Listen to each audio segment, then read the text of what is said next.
Hello, English 109. I'm making this video to talk about our rhetorical analysis report and to talk more specifically about the annotations and pre-writes that you'll be doing in preparation for your report.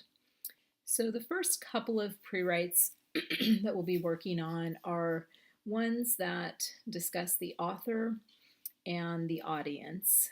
After that, we will work on the pre-write number 3 about the context and pre-write 4 about the text itself.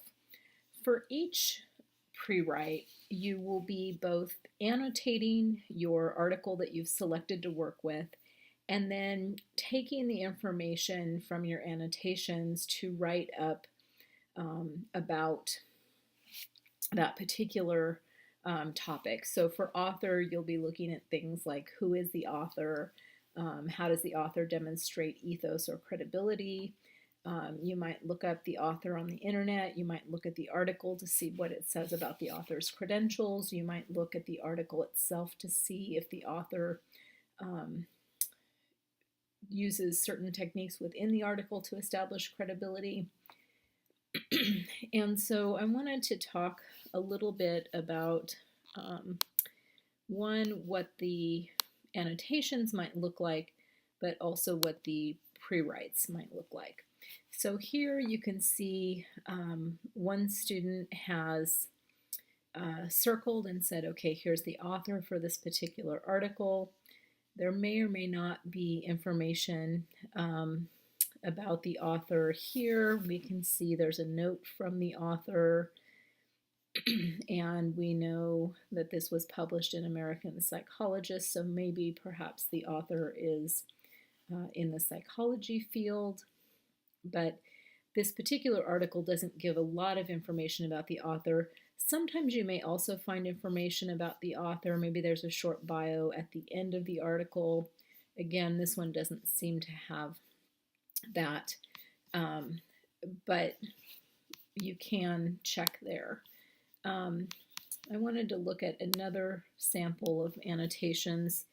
Here, this article happens to have 3 authors, and the student who did this has made some notes on the article about what she had looked up about the author, noting that they're all associate professors, noting the types of degrees that they have, and the research focuses that they have. This particular article, again, might possibly have information like a bio of the authors at the end, but as we scroll back, we see a reference page and really not a whole lot of information about the authors. So sometimes you may have to go out to the internet to gather information about the author in order to find that. So once you've annotated your article in a similar fashion and gathered information, then you will complete your pre-write. The ones I'm going to show you today are very well developed. You may or may not be able to find the extent of information that this particular student found on the author, and so yours might be shorter, but you should seek to develop information. So here the writer has given us information about the author, where she's from, her field of study, and here develops her research focuses, then moves on to talk about ethos that the author is using and where in the article she saw ethos. And gives several examples, in fact, even quoting from the article. Probably one thing this student could have done to help herself when she goes to write the rhetorical analysis report is maybe given some page numbers here so that when she goes back to the article, she knows where that information came from. So think about this as you're developing your annotations and pre-write. The other one that I wanted to take a look at today is audience. So for audience, you might be noting things like who's the typical audience for this piece, would it appeal to any secondary audiences, what does the audience expect from this type of writing, how does the author connect with the audience, and what does the author assume about the audience's prior knowledge.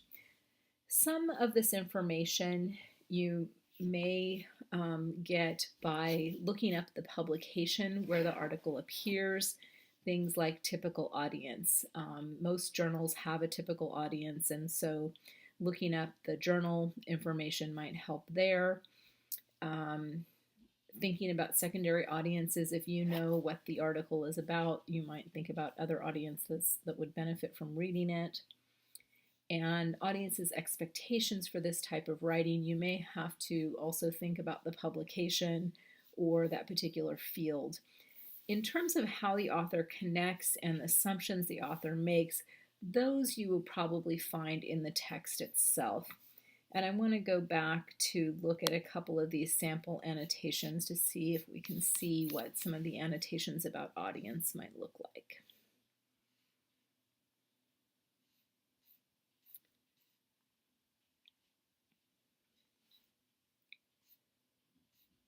So here in this particular article, we might presume maybe that this article would appeal to teachers or those that are training teachers based on maybe the title. And then also as we move through the article, we see things like teacher qualifications and terminology like that that would point to maybe a particular audience. I'm looking to see, I don't see that the student has made specific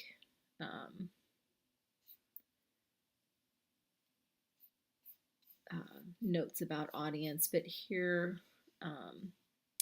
they've made some notes about maybe their own experiences that relate to this. And I think this particular student was investigating or the field of teaching, and so we might say that some of these things show us that this particular article might be directed to teachers or those who are training teachers.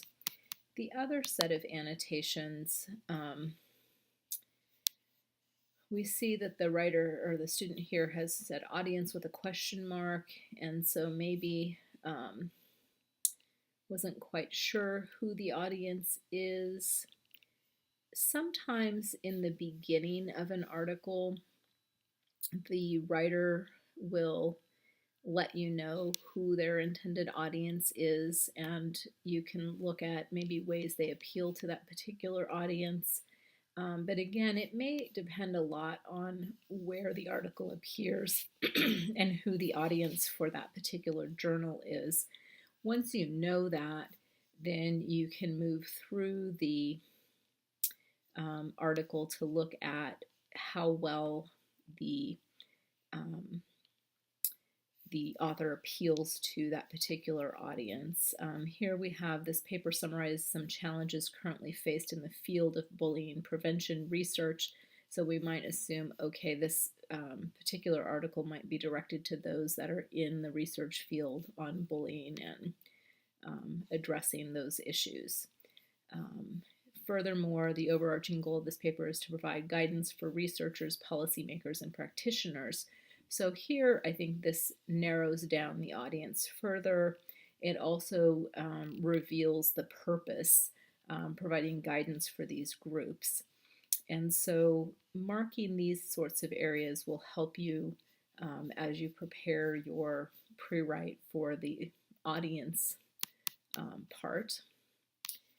And I wanted to look at a couple of, I think at least one sample pre-write. Again, I think this one is very thoroughly developed. You may not have as much information on audience, but you should seek to find as much information as you can and document it so that you're prepared with information for your rhetorical analysis report.